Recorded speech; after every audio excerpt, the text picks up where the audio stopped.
La fantasía humana es compleja y ofrece diversos elementos que configuran el objeto del mundo, de cada sujeto y su praxis individual y colectiva.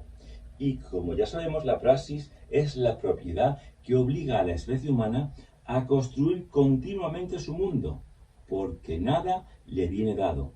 Ha de hacerse a sí mismo y no dispone de orientación o de unas pautas dadas, ha de inventarlas y ha de renovarse y superarse para restaurarse en otros niveles. Y esto es precisamente el existir humano. No es sólo la razón lógica y abstracta lo que le guía, sino las anticipaciones de la imaginación y las asunciones de su fantasía. La realidad supera con mucho a la razón y desborda sus esquemas. La imaginación hace avanzar las ciencias.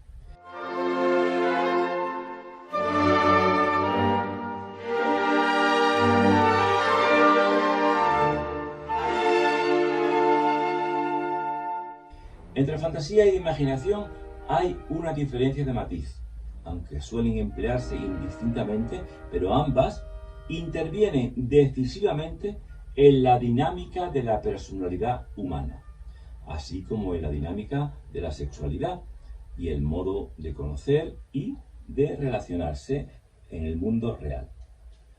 El mundo real implica un coeficiente de fantasía. Entendemos por imaginación la actividad infraliminal o ya consciente del sujeto humano que voluntariamente puede construir imágenes y representarse fantaseando ciertas situaciones, y algunos sujetos a veces se ven invadidos por imaginaciones involuntarias y obsesivas que parecen emerger del fondo inconsciente de la fantasía.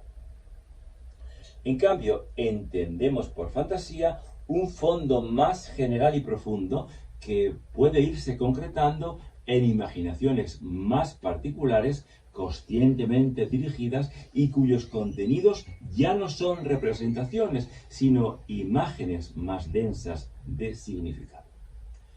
Se trata del trasfondo inconsciente y preconsciente de arquetipos, fantasmas y cadenas simbólicas que subyacen en los procesos cognitivos del hombre y que emergen de vez en cuando a la conciencia y en la actividad perceptiva, de modo que las percepciones más reales se ven influidas, incluso determinadas, por estas emergencias inconscientes de la fantasía.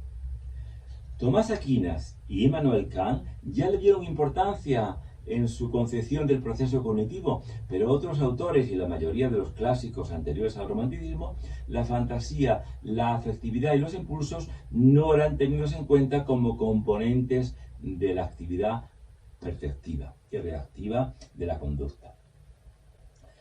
Pero la razón, sin fantasía, estaría ciega, no sabría por dónde ir ni a dónde habría de ir, y ni las ciencias ni las ideologías habrían llegado a existir sin la imaginación.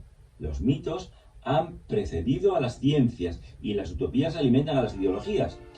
Las demás vivientes no parecen tener ni necesitar la fantasía.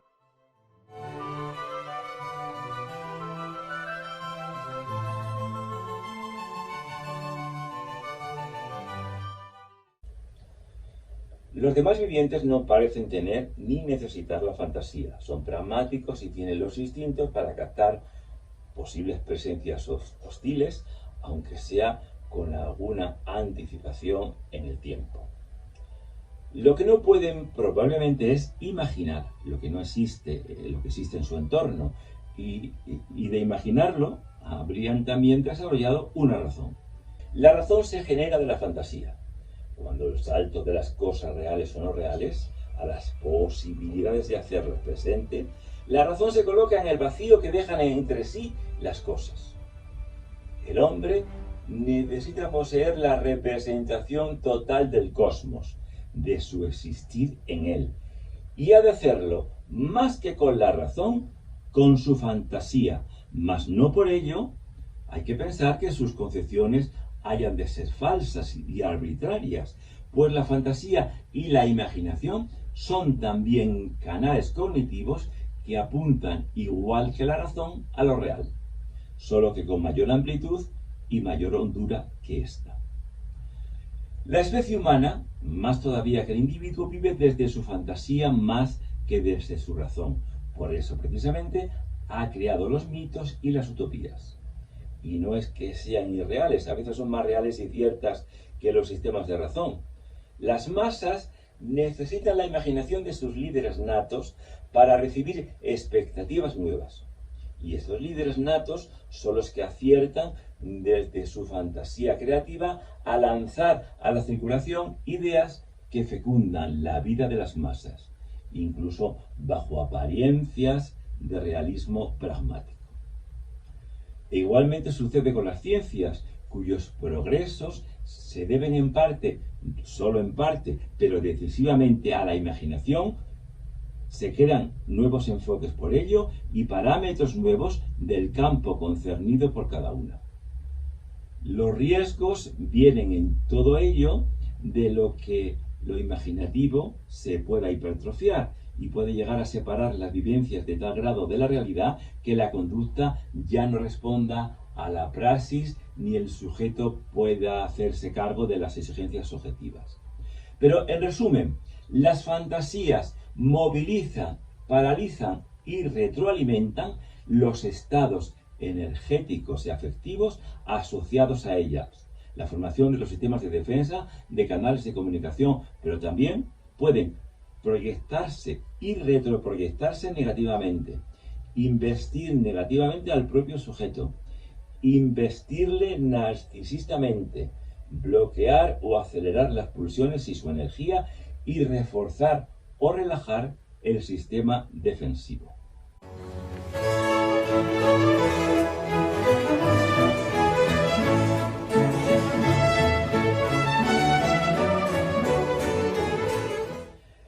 En la percepción última de todo objeto, media siempre la imaginación o la fantasía, así como la integración de cada uno en el mundo concreto y vivido de cada sujeto. La imaginación retiene y combina el pasado presente, mientras que la fantasía anticipa el futuro, y ambas vienen a componer una realidad paralela a la cotidiana, que matiza y colorea el mundo real, dándole un relieve de expectativas, de supuestos y de afectos que sólo mediante la percepción sensorial no se obtendrían.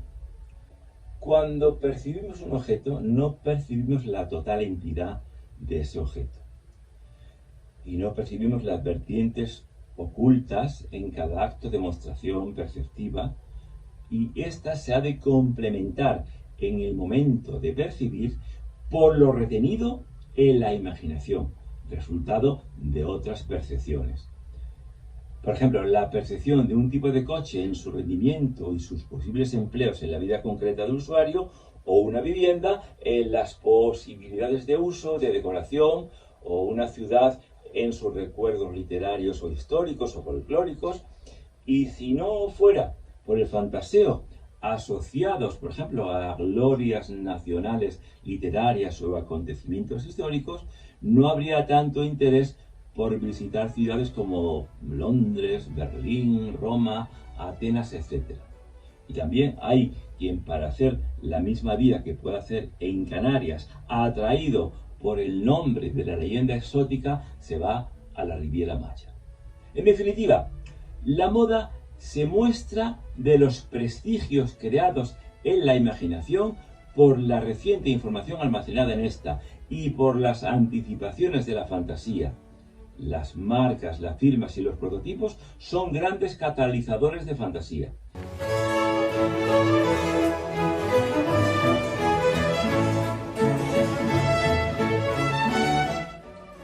La percepción del mundo erótico y de sus objetos presenta reforzada la misma constitución, pues condensa más objetalmente en pequeños espacios, objetos y personas, aquellos mismos factores que no tenía la moda y el turismo: símbolos, fantasías y libido. La fantasía construye en proporción considerable la visión del mundo y de sus objetivos, y los libidiniza por el aporte de cargas de libido que sus símbolos arrastran. Por eso hay objetos y regiones en el mundo que atraen y fijan la atención, gratifican, interesan y obsesionan. Sin las investigaciones libidinales, todo sería probablemente monocolor, monótono e indiferente, y no habría foco de interés ni modulación axial vivenciada de los contextos reales. En cada situación, en cada percepción del mundo, aquí y ahora, gravitan las constelaciones de la fantasía que orienta la vida mental y opcional de cada sujeto.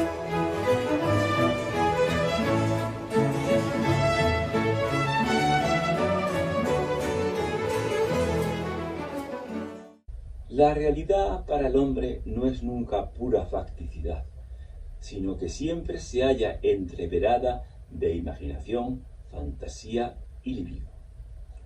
Fantasía e imaginación aglutinan experiencias pasadas convertidas en recuerdo o en engrama inconsciente, información, sensaciones presentes y actuales símbolos y anticipaciones del deseo, y todo lo condensa en totalidades objetales que por ello mismo vienen, al presentarse fundidas en la vida más concreta y personal del sujeto. Todo ello, así concretado precisamente por la fantasía, viene a construir el objeto del deseo, que nunca puede ser fácticamente real.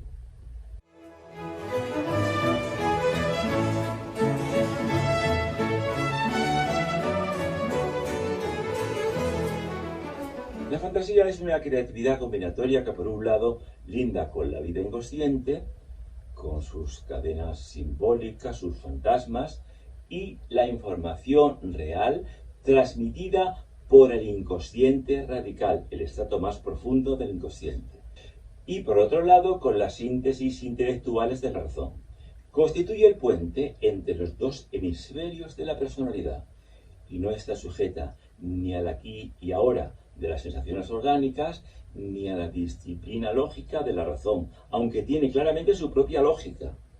Incluso filtra cenestesias del cuerpo, que las cenestesias son el conjunto de sensaciones de los órganos internos que proporcionan conocimiento del estado general y funcionamiento del propio organismo.